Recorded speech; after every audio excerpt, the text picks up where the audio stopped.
Boa noite, pessoal. Hoje vou ter a honra, de fazer uma leitura, uma releitura com a interpretação e análise da obra de Pedro Planas, de suas leis, e dizer que esse autor é um autor que mudou a odontologia com sua filosofia de reputação neuroclusal, e as suas leis foram baseadas, muitas delas, em axiomas ou postulados, ou leis da natureza, que foram desenvolvidas por outros autores da história, autores que precederam muito tempo, como, por exemplo, Newton, né? E ele tem interpretações newtonianas na sua obra, nas suas leis que eles têm, nos postulados que ele desenvolveu, e eu vou fazer uma análise mais voltada para a área exata, para a área da física e da matemática, para ver se conseguimos evoluir um pouquinho, trazer um pouco mais de refinamento, né, no desenvolvimento dessas leis, que são compatíveis com os momentos que nós vivemos hoje, tanto na profissão quanto no desenvolvimento tecnológico.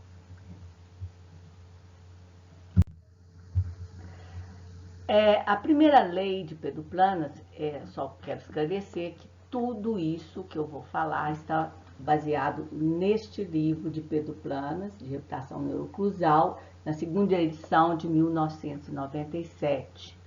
Então, eu fiz uma releitura, uma interpretação de tudo que foi registrado neste livro dele, né?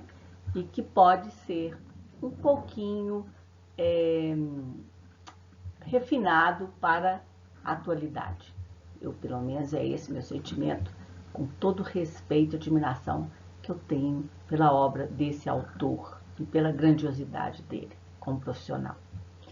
Então, nós vemos que a primeira lei, na página 36, quem quiser acompanhar, já sabe, baseado em qual material que foi, né, desse livro de Pedro Planas, de reputação neuroclusal, o desenvolvimento posterior e transversal de ossos e dentes, que ele baseou essa primeira lei dele em alguns pontos que eu vou nomear aqui, e nós vamos tentar desenvolver o raciocínio juntos.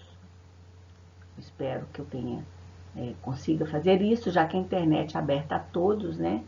E as pessoas têm acesso, e a gente tem que fazer uma linguagem simples, o mais simples possível, porque agora, então, é um monólogo, né? Depois vocês podem me mandar perguntas ou observações, o que me ajudará muito no meu trabalho, tá? É um trabalho, assim, que está me dando muito prazer e muita responsabilidade também. Então, nós temos que ele disse que a tração da cabeça do côndilo sobre o menisco, principalmente na amamentação, quando a criança não tem dentes ainda, ela é importante para o desenvolvimento da mandíbula, né? Esse movimento que é feito durante a amamentação, e é fundamental para as crianças ter a amamentação para desenvolver bem o sistema estomatognático. Nós sabemos que no primeiro ano de vida a cabeça cresce muito, e isso também tem a ver com a fase de aleitamento, né? Que é primordial para o desenvolvimento do sistema estomatognático.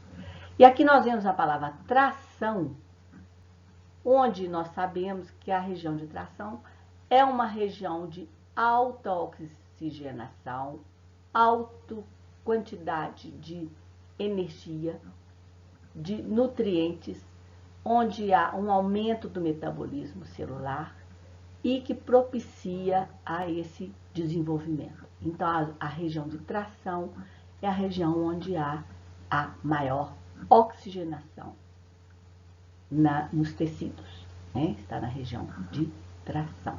O movimento de tração propicia os vasos a reagirem com esta consequente aumento de oxigenação e de neoformação e de alimentação, também aumento de oferta de nutrientes, né? Então, nós vemos que a rede de vasos em forma de espiral na região posterior do menisco. O que significa isso? Fisicamente, a espiral, ela traduz consequências, né? Tudo que é espiralado. E aí eu vou desenvolver isso um pouquinho mais para frente, e mostrar que essa forma espiral de vasos leva a algumas consequências da geometria, da forma, da distribuição desses vasos nessa região do posterior do menisco, que é tracionada, né? Então, nós vemos que o vetor resultante dessas 5 forças determina a direção da partícula na espiral. São 5 tipos de forças que estão presentes na espiral. Então, no menisco, essas 5 tipos de forças estão presentes e atuando nesta região do menisco. A força da gravidade é uma delas, né? E nós temos aí uma interpretação física da força centrífuga que provoca um movimento radial direcionando as partículas. Essa interpretação da força centrífuga, ela tem algum refinamento que deve e precisa ser feito no ano de 2022, porque nós passamos muitas décadas deste trabalho e aí nós vamos refinar essa interpretação física de Pedro Planas, ok? Atração e compressão são coisas que fisicamente são antagonistas. Você tem a atração e a compressão, vou mostrar os desenhos para vocês, mostrando o que significa isso. E Pedro Planas, em sua obra, chamava de tração e contração, né? Como se fosse uma resposta muscular, mas na realidade é tração e compressão que ocorre. O lado de balanceio, existe um desenvolvimento em comprimento do ramo da mandíbula. E no lado de trabalho, um aumento da espessura da mandíbula. Então, nós vemos aqui um alongamento e aumento do corpo, da espessura da mandíbula. Nós vamos ver isso em relação a outros axiomas já existentes que foram introduzidos aí no conceito da RNO pelo Pedro Planas, ok? Então, nós vemos aí Newton. A presença de Newton na obra de Planas é evidente, Então, nós temos as leis de Newton. A primeira lei de Newton é a lei da inércia. A segunda lei de Newton é a lei da aceleração, né? Onde força é igual a massa vezes aceleração. E a terceira lei de Newton é a lei da ação e reação. A toda ação corresponde uma reação igual e contrária. Esta terceira lei de Newton, não por Pedro Planas, mas por pessoas que trabalharam embasados na obra de Pedro Planas, houve um equívoco de interpretação dessa lei, da terceira lei, e a gente vê isso em obras que estão na literatura. É muito delicado o entendimento disso, é muito detalhado, e eu vou explicar isso aqui para vocês entenderem, eu vou tentar entender, e se não se entenderem, por favor, me enviem perguntas. Então, nós temos aqui o desenho da maçã. A maçã, ela toca a mesa, e quando ela entra em contato com a mesa, ela produz uma força que está ligada ao peso dela, que é a massa da maçã vezes a aceleração da gravidade, a força gravitacional, né? Então, a aceleração, a aceleração, ela está relacionada também à segunda lei de Newton. É um pouco complexo, mas eu vou tentar simplificar. Então, nós vemos aqui a massa da maçã, o corpo da maçã, a massa, a presença da maçã. Eu já fiz a outra aula sobre a tradução universal desses conceitos de física para a reabilitação neurocruzal e para a ortopedia funcional dos macrocidades. Por favor, vejam essa minha aula para entenderem, eu já traduzi isso para o conceito universal. Então, nós temos uma força. A maçã faz uma força sobre a mesa, assim como a mesa faz uma força em sentido contrário, de igual módulo, né, e em direção contrária, em sentido contrário, sentido contrário a essa que a maçã exerceu sobre a mesa, e a mesa vai exercer sobre a maçã a mesma força em sentido contrário. Vejam lá minha aula sobre peso e sobre a normal, né? O que significa isso? Então, nós vemos aqui, se o dedo empurra a mesa empurra o dedo, existe um contato entre a mesa e o dedo. Então, a mesma força que o dedo empurra a mesa empurra o dedo. Então, tem a ver com contato naquela estrutura que ali está. Ok? Nós vemos aqui, então, eu deixei uma questão aberta aqui, né, para vocês. Aqui está escrito, resultante de força na pré-maxila abre a mordida. Sim, mas aqui está relacionando isso à terceira lei de Newton. Vemos aqui o contato cruzal. Então, aqui desenhado está uma ação na maxila e uma reação na mandíbula. Por favor, comecem a pensar, né? Se é isto mesmo que está acontecendo aí. Não estou dizendo que isso não acontece em relação às arcadas, à mordida, à oclusão, à maxila e à mandíbula. Mas se isso é uma interpretação da terceira lei de Newton ou não. Eu vou esclarecer isso depois. Vamos pensar, ok? Então, nós vemos aqui que todas as coisas no universo, eu vou falar na próxima vez, alguns conhecimentos de física básica do segundo ano do ensino fundamental, rever isso para a gente entender isso, né? Tem a ver com algumas propriedades das estruturas.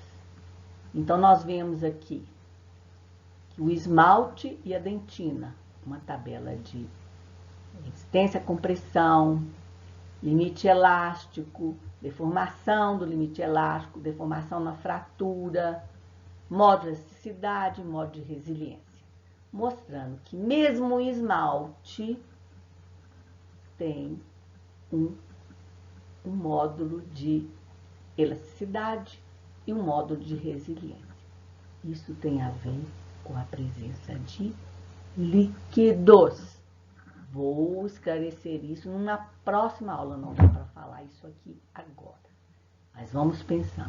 E aqui, olha, eu estou aparecendo aqui, mas vocês estão vendo, existe uma força, é feita uma compressão sobre essa estrutura na região onde ela é côncava e na região onde ela é convexa existe uma tração, né? Isso é física elementar. Então, nós vemos a presença também nas leis de Planas da lei de Hooke, que relaciona a elasticidade de corpos, calcula a deformação causada por uma força que é exercida sobre um corpo, sendo que a força F é igual ao deslocamento ΔL da massa, partindo do seu ponto de equilíbrio, multiplicada pela constante K do corpo a ser deformado. Então, a força é igual a K delta E. Então, nós vamos ver que existem diagramas das leis de Planas. Então, nós vemos que um corpo vai se alongar e o outro vai aumentar o seu módulo, né? e o outro vai ser comprimido e vai também ter deformações típicas dessa lei de Hooke. Isso serve para osso, isso serve para mucosa, para vários tecidos e vários materiais e várias estruturas no nosso planeta, né?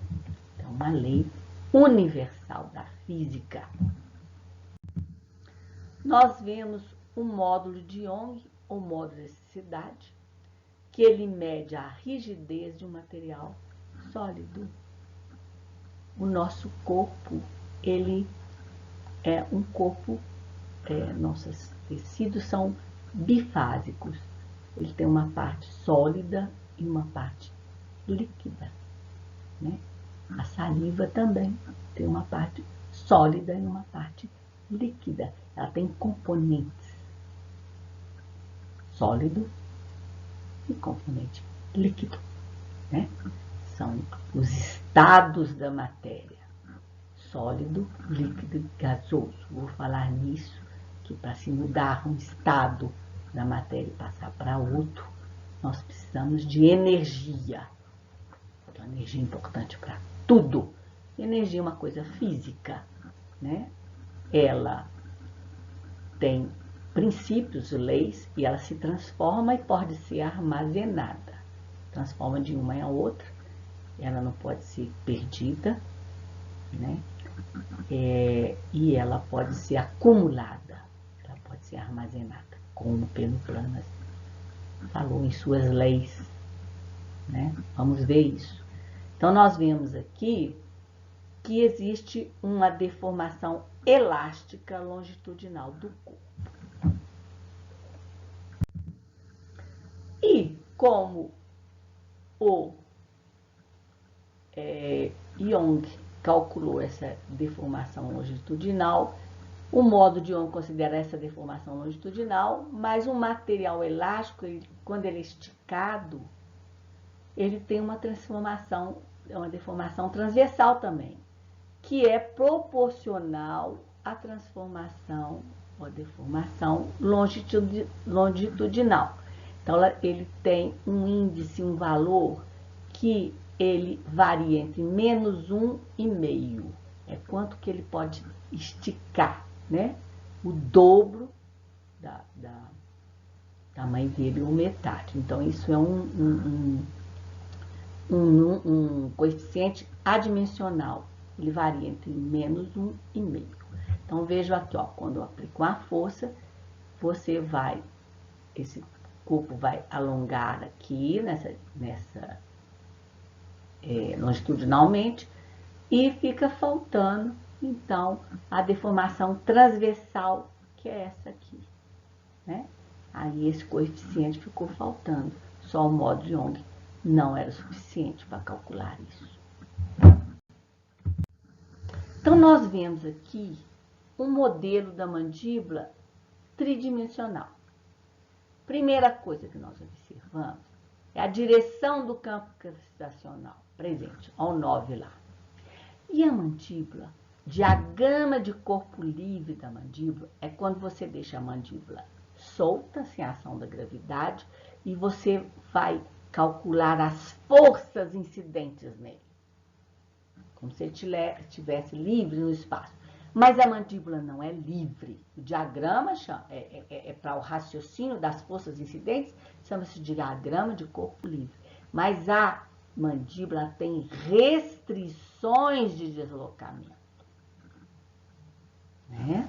Ela está aqui, ela movimenta na articulação, mas ela tem restrições de deslocamento, que são dadas pelos tendões, pelos ligamentos, né? Pelos músculos, limite de abertura de boca, onde há o deslizamento do côndilo, né? Anatômico. Então, ela existe, ela tem restrições de deslocamento. Diagrama de corpo livre é um esquema físico e matemático para ver as forças incidentes naquele corpo. Mas a mandíbula tem restrições anatômicas de deslocamento. A não ser no cadáver, no crânio seco. Porque no crânio seco, para você movimentar a mandíbula, você tem que prender ela com alguma coisa. No cadáver, ela está livre. Você tem que prender a mandíbula. Perdeu líquido, perdeu tecido mole, né? Ficou só o tecido sólido, só a parte sólida, ela perde a restrição de deslocamento no cadáver. No ser humano, no ser vivo, não. Porque ela tem líquidos, ela tem músculos, etc, etc. Então, é isso. Então, nós vemos aqui que esse modelo foi feito em 2000. Então, nós temos a alinhação do grupo de gástrico anterior, masseter superficial, pterigode medial, masseter profundo, pterigode lateral, temporal posterior, temporal médio e temporal anterior. E o campo gravitacional. Vejam que nos dois sentidos. Aliás, o sentido você tem ou positivo ou negativo, ou para um lado ou para o outro. Nós temos aqui ou para cá a setinha, ou para lá. Esse aqui é o temporal posterior. Ou ele vai para cá, ou ele puxa para cá, ou ele vai para cá, empurra para lá. Então é isso, né? Tem restrições de deslocamento e tem a força gravitacional. Aqui são os eixos de rotação. Eu falei na outra aula.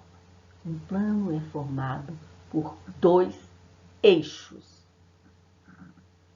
Interpretação do plano ser 3 pontos não alinhados, mas é a interpretação para nossa reabilitação neurocruzal, para nossa ortopedia funcional dos maxilares, são eixos de rotação. Então, nós temos aqui o eixo transversal, né? O eixo que é o X, o eixo sagital, que é o Z, e o eixo frontal, que é o Y. Então, nós vemos que o movimento de rotação no redor do eixo horizontal, como esse dá, no movimento de rotação ao redor do eixo sagital, né? E o movimento de rotação ao redor do eixo frontal.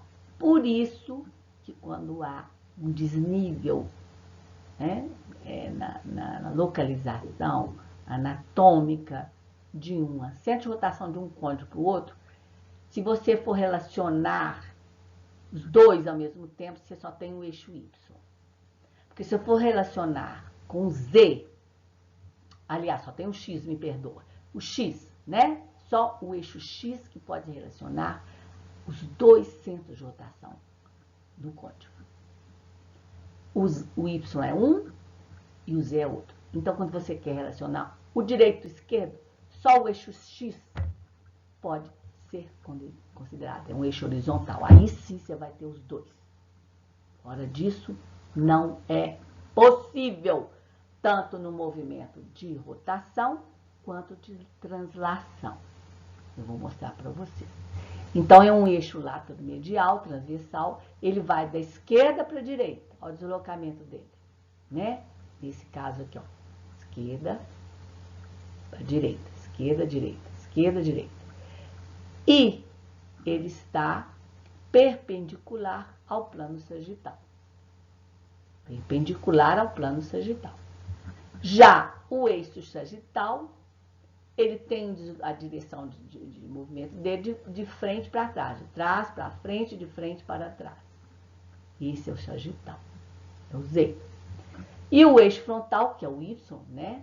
Ele tem a direção de deslocamento dele para baixo e para cima. Está também perpendicular ao plano transversal. O sagital perpendicular ao plano frontal e o transversal perpendicular ao plano sagital, que é o vertical. Então, vocês vejam como que essa mandíbula está tridimensionalmente se movimentando. Já a translação da mandíbula eu vou mostrar mais para frente um pouquinho. Tá? Este movimento nessa direção aqui, né? E eu vou mostrar um pouquinho mais adiante. Por quê? Porque a translação, ela pode obedecer uma simetria, ou deveria obedecer uma simetria ou não. Quando existe algum problema, né, alguma patologia, essa simetria não é de movimento, tá, gente? É simetria de movimento. Quando um lado e o outro estão movimentando em simetria.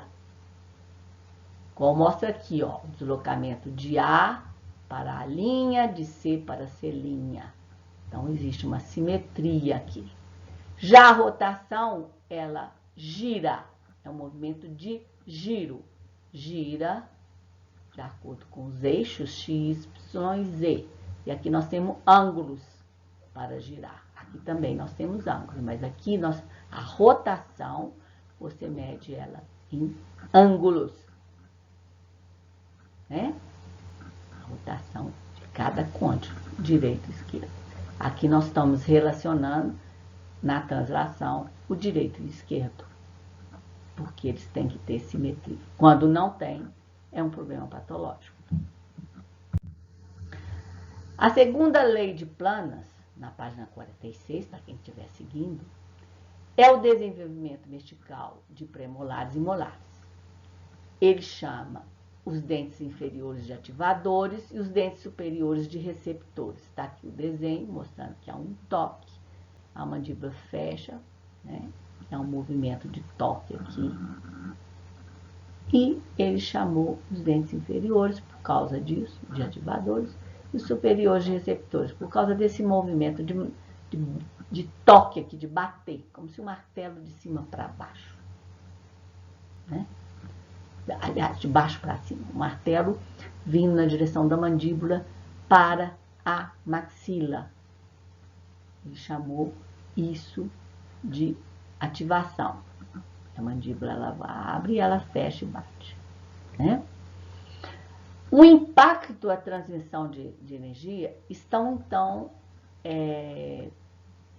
aqui dentro desse raciocínio, onde há um impacto, né, na superfície oclusal. Isso transmite energia.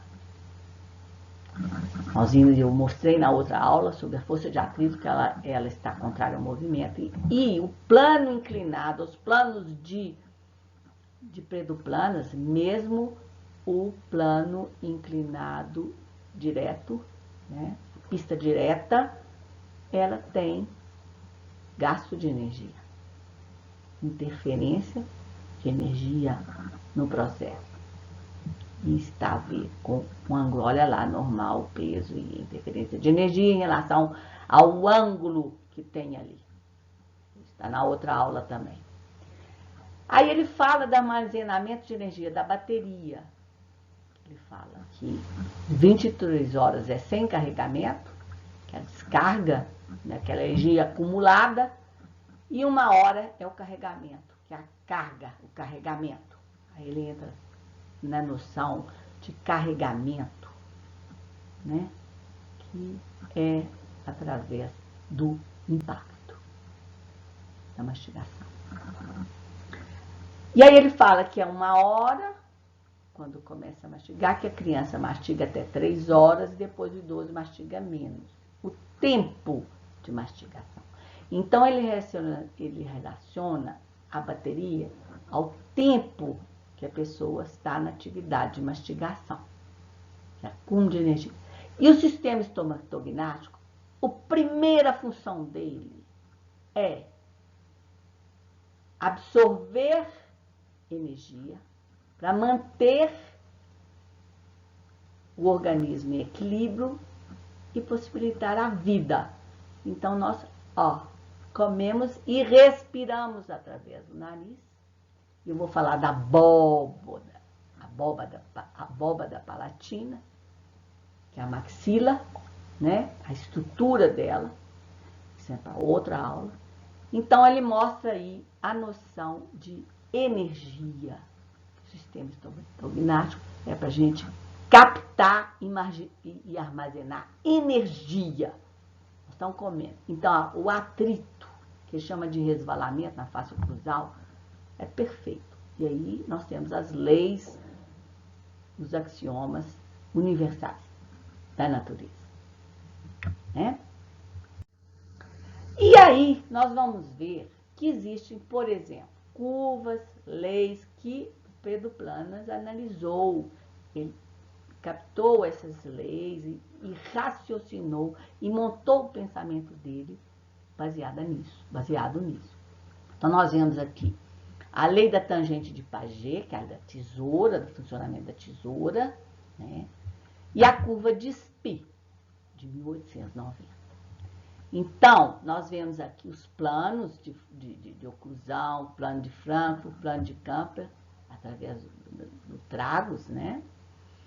E o modelo geométrico e a lei da tangente de Paget, de 1952, alguns falam Paget, explicam o interesse do plano seccional curvilíneo representado pela curva de Spee. Então, existe uma curva ali, né? Os eixos de pressão não são, portanto, paralelos, mas inclinados de acordo com a posição da resistência no plano de corte da tesoura.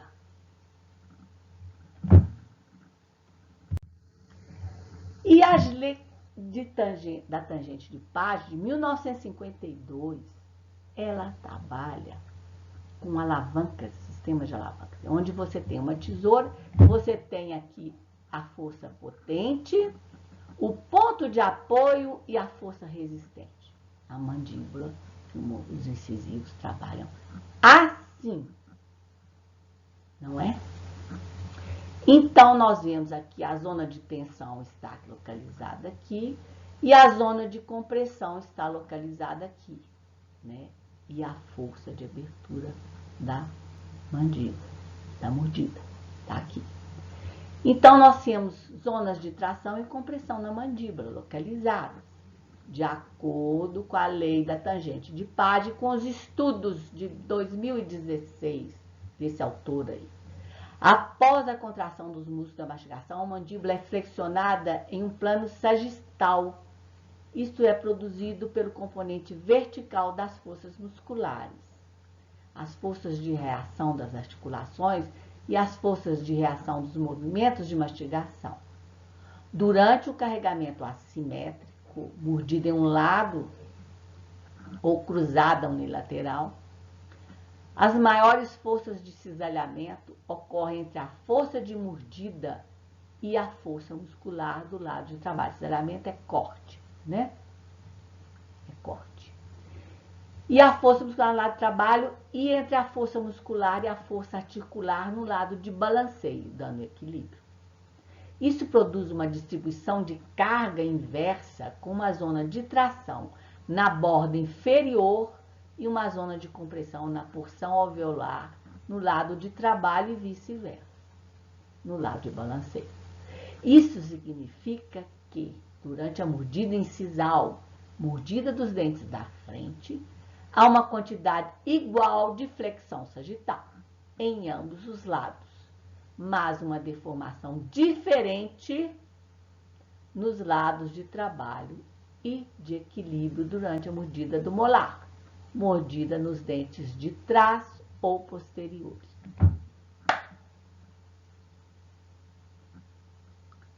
Diagrama de forças e deformações na mandíbula e maxila. Nós temos esses diagramas bidimensionais de um autor muito bom. Todo mundo conhece. Ele fez um diagrama bidimensional magnífico. Agora nós temos que fazer o tridimensional, né?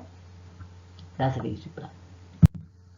Então, nós vemos aqui que a terceira lei de Planas, eu vou só até aqui e vou continuar num outro vídeo, porque senão fica muito grande e ninguém vai aguentar assistir. Prestar atenção.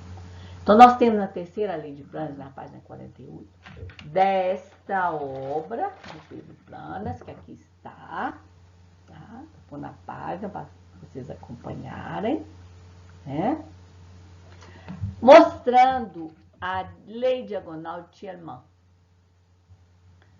que também chamou de lei disfuncional, está relacionada às leis de Ranald da articulação, que aqui nós temos o equilíbrio articular, onde existem esses fatores e o ângulo da guia condilar é um fator fixo. Fator fixo. Então, isso aqui é uma razão, não é uma equação. A equação é mais complexa, ela tem estudo mais complexo, os elementos mais complexos. É uma razão feita por um engenheiro, que hoje seria considerado um bioengenheiro. Então, Ranald era um engenheiro, né? Um bioengenheiro seria assim hoje, denominado, que ele trabalhou com os articuladores, com os planos, imensa contribuição científica para a odontologia. Um engenheiro com pensamento, raciocínio, físico, matemático de engenheiro. Então, ele criou isso, né? Ele desenvolveu essa razão. Isso não é uma equação. A equação pode envolver derivadas de primeira, segunda ou terceira ordem. Isso aqui é uma razão, uma proporção entre esses elementos. Nunca foi equação. É uma razão. Excelente. Feita por um bioengenheiro, um engenheiro. A ATM, do nascimento à maturidade, ela sofre alterações dimensionais em seu tamanho e geometria. Esses componentes devem ajustar-se às novas dimensões durante o nascimento, a amamentação, dentição descida, mista e permanente. Forma e geometria está relacionada à função. Não existe contrariedade nessas afirmativas. A função pode modificar a forma e a geometria, assim como a geometria e a forma podem modificar a função. Uma está para uma, para a outra. São consequentes. Então, não tem nada que falar que a função não é o raciocínio de forma e geometria. Tanto a forma e a geometria delimita a função, como a função delimita a forma e a geometria. Uma interfere na outra. Olha a forma espiral do menisco, da vascularização, a geometria, a forma, como interferiu na função, até nas leis de Planas, que é espiral. Tá bom? Então, ele fala aqui, na página 50, ele mostra que os incisivos inferiores devem resvalar pelas inclinações linguais superiores entre 2 a 3 centímetros. Resvalar é atrito, envolve ângulo, envolve inclinações.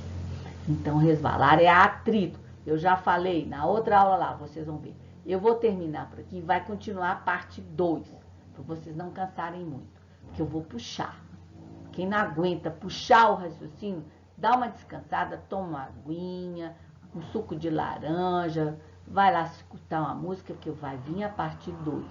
Até agora, deu, gente? Beleza, né? Beleza aqui, ó. Se não, deixa as perguntas, porque é uma obra magnífica. Magnífica. Tá? Boa noite. Vou voltar com a parte 2. Dá uma descansadinha aí, viu, pessoal? Dá uma descansadinha.